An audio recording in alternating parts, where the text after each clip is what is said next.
Fala galera, análise dos resultados e classificação após a 26ª rodada do Brasileirão. Vamos começar vendo aqui todos os resultados dessa rodada. Vitória do Bahia por 6-4 em cima do Goiás, empates de Vasco e São Paulo por 0-0 e Corinthians e Flamengo em 1-1, Internacional 3-2 no Grêmio, Fluminense perdeu para o Botafogo por 2-0, Palmeiras perdeu para o Santos por 2-1, Fortaleza 3, América Mineiro 2, Atlético Paranaense 1-1 com o Bragantino, Atlético Mineiro perdeu para o Coritiba por 2-1 e Cuiabá e Cruzeiro empataram em 0-0. E qual que é a ideia central desse vídeo? É ajudar a responder duas perguntas. Se o resultado do jogo do teu time condiz com aquilo que foi produzido em termos de oportunidades e a qualidade dos chutes, e também avaliar se o desempenho do teu time no campeonato bate com as atuações que ele teve nas partidas realizadas até agora. Tá? Então, para isso, a gente vai usar duas estatísticas: a expectativa de gols e a expectativa de gols pós-chute. Se você já viu outros vídeos aí do canal, você já deve ter me visto falar sobre essas duas estatísticas, e aqui eu tenho uma explicação detalhada do que cada uma delas significa, mas para o vídeo não ficar muito longo, eu não vou entrar aqui nos detalhes. O que a gente precisa ter em mente é que a expectativa de gols mede a qualidade de um chute a gol, né, de uma oportunidade de gol, enquanto a expectativa de gols pós-chute mede a qualidade do chute. Qual é a expectativa que eu tenho de fazer um gol com base também na qualidade do chute, enquanto a expectativa de gols está mais relacionado à posição em que o chute é feito, o ângulo de chute, enfim, tem determinadas variáveis que diferenciam a expectativa de gols e a expectativa de gols pós-chute. Mas resumindo, o que interessa pra gente é que a expectativa de gols mede a qualidade das oportunidades e a expectativa de gols pós-chute também considera a qualidade do chute em si. Então o que a gente vai fazer? Para cada um dos jogos dessa rodada, eu somei a expectativa de gols de cada um dos chutes de cada um dos times e também a expectativa de gols pós-chute de todos os chutes de cada um dos times, e aí com isso a gente tem um placar esperado para o jogo com base na qualidade das oportunidades e com base na qualidade dos chutes a gol. Então vamos pegar aqui o primeiro jogo aqui como exemplo, e aí depois você pode avaliar o jogo do teu time em específico. Então Goiás e Bahia foi um jogo de 6-4 para o Bahia, mas se a gente for olhar a qualidade das oportunidades criadas por cada time, a expectativa era que o Goiás fizesse 2,7 gols e o Bahia 2,1 gols. Então, um placar favorável ao Goiás. Mas se a gente for considerar a qualidade dos chutes, das finalizações, aí o resultado fica mais próximo do resultado real. 4,2 para o Goiás contra 5,9 para o Bahia. Então, o placar baseado na qualidade dos chutes, ele refletiu melhor o resultado real. Então, agora aqui você pode pausar o vídeo e dar uma olhada nos outros jogos aqui, se você quiser procurar o jogo do teu time, enfim, para ver se aquilo que o teu time produziu e o time adversário em termos de oportunidades e aquilo que eles produziram em termos de qualidade dos chutes, se isso refletiu ou não o placar real da partida. E aí o que a gente pode fazer com isso? A gente consegue simular as partidas de cada uma dessas partidas várias vezes e tentar perceber qual seria o resultado mais provável dessa partida. Apesar do resultado real ser esse aqui, se esse jogo se repetisse várias vezes, será que aquele gol que o goleiro, um gol super, um chute super difícil de ser defendido, será que o goleiro defenderia em todas as oportunidades? E aquele gol feito que o jogador do teu time perdeu, será que ele perderia em todas as oportunidades?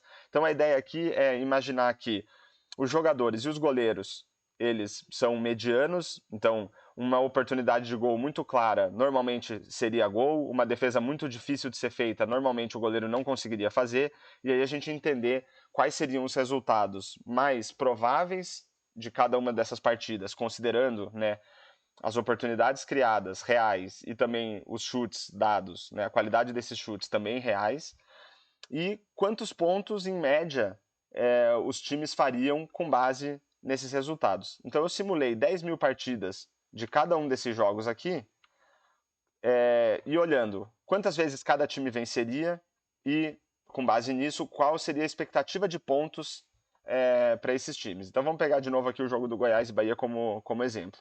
Então eu simulei 10 mil partidas entre Goiás e Bahia, com os chutes que foram dados ao longo dessa partida na realidade. Então, o que ocorreu? O Goiás venceu em 53% das vezes, empate em 22% das vezes e 25% das vezes o Bahia venceu.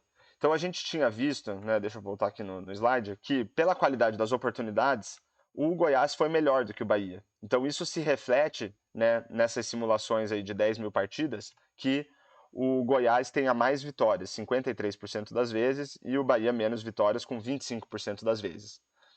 Considerando essas proporções aqui de vitórias, empates e derrotas, a gente chega numa pontuação nesse jogo para o Goiás de 1,8. Né? Então, algumas vezes ele venceu, algumas vezes ele empatou, algumas vezes ele perdeu. Então, na média, ele teria feito 1,8 pontos nessa partida. A gente sabe que na vida real a vitória vale 3, o empate vale 1 e a derrota vale 0 pontos. Mas, tirando uma média de todas essas simulações, o Goiás teria feito 1,8 pontos e o Bahia 1 ponto em média por jogo.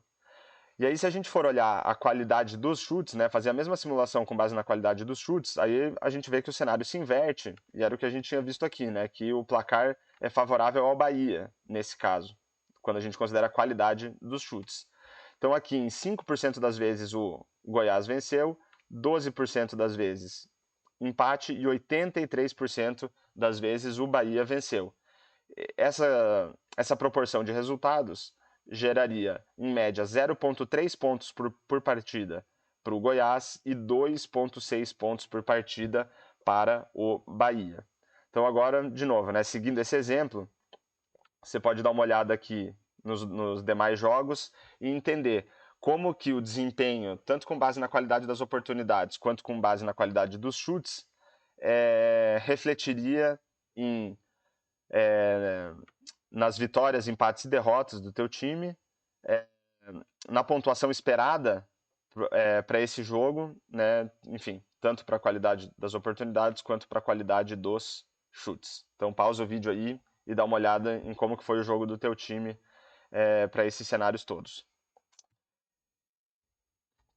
E aí, com base nessa pontuação esperada de cada jogo, né, que eu mostrei aqui, então nesse caso do Bahia, por exemplo, com base na qualidade das oportunidades, 1,8 para o Bahia, 1,8 para o Goiás e 1 ponto para o Bahia, e com base na qualidade dos chutes, 0,3 para o Goiás e 2,6 para o Bahia, a gente pode simular todos os jogos até agora do campeonato e tentar estimar qual seria a tabela de classificação com base nisso.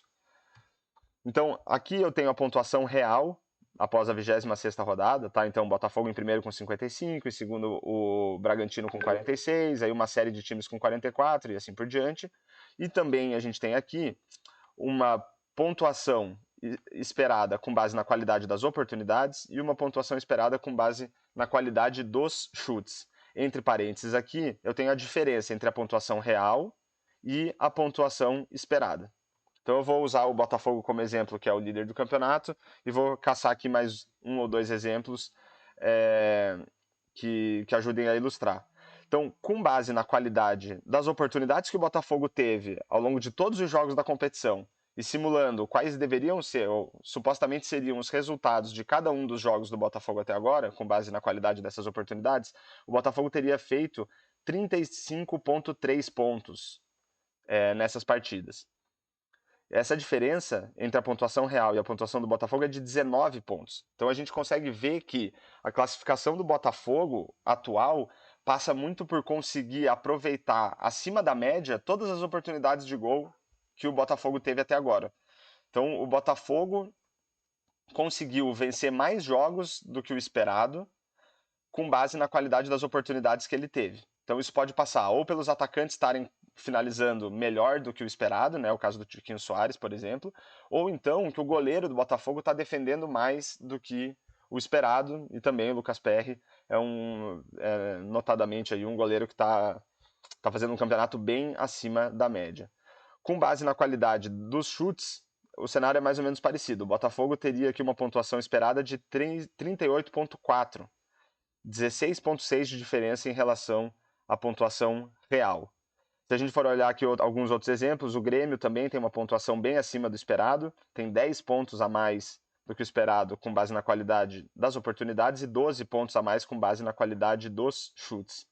No outro extremo aqui, a gente tem o América Mineiro, que também é um time que as pessoas comentam muito que não joga mal para estar na posição em que está. O América Mineiro tem 12 pontos a menos do que o esperado com base na qualidade das oportunidades que criou nos jogos e quase 8,5 aqui, 8,5 pontos a menos com base na qualidade dos chutes. Então você pode aqui também pausar o vídeo e tentar identificar o teu time aqui na tabela e ver se ele está jogando como, se a pontuação dele atual bate, né, com a pontuação esperada, tanto com base na qualidade das oportunidades, quanto com base na qualidade dos chutes. E agora aqui, os próximos 2 slides, a gente tem só uma classificação esperada. Só reordenei aqui os times com base na pontuação esperada, com base na qualidade das oportunidades, tá? Então, nesse caso, o Bragantino estaria em primeiro, e o Bragantino hoje é o segundo colocado. O São Paulo estaria em segundo e hoje é o 10º colocado. O Botafogo, por exemplo, que é o primeiro hoje, estaria em nono, se a gente usasse a classificação com base na qualidade das oportunidades. Se a gente for olhar pela qualidade dos chutes, o Bragantino novamente estaria em primeiro, sendo que é o segundo. O Palmeiras agora seria o segundo colocado e hoje ele é o quarto. Fortaleza seria o terceiro e hoje ele é o sexto. Então, vocês podem aí pausar o vídeo e voltar para entender um pouco melhor se a posição do teu time hoje na tabela faz sentido de acordo com o que ele vem produzindo e com o que ele deixa os adversários também produzirem contra ele, né? Porque o futebol é um jogo de mão dupla aí. Você cria as suas oportunidades, mas você também cede oportunidades para o adversário e essa matemática toda aí faz com que os resultados aconteçam. Então, finalizamos mais uma análise aqui para o canal, dessa vez olhando para os resultados e para a classificação após a rodada. Então agora vai ser mais uma análise que eu vou começar a colocar aí nas próximas rodadas. Espero que vocês tenham gostado. Peço aí para vocês se inscreverem no canal, deixar um like, compartilhar o vídeo e deixar um comentário aí sobre o que vocês acharam da análise e se o teu time tá jogando, tem mais pontos do que o esperado, se ele está conseguindo produzir, enfim. Fica aí o meu agradecimento e falou!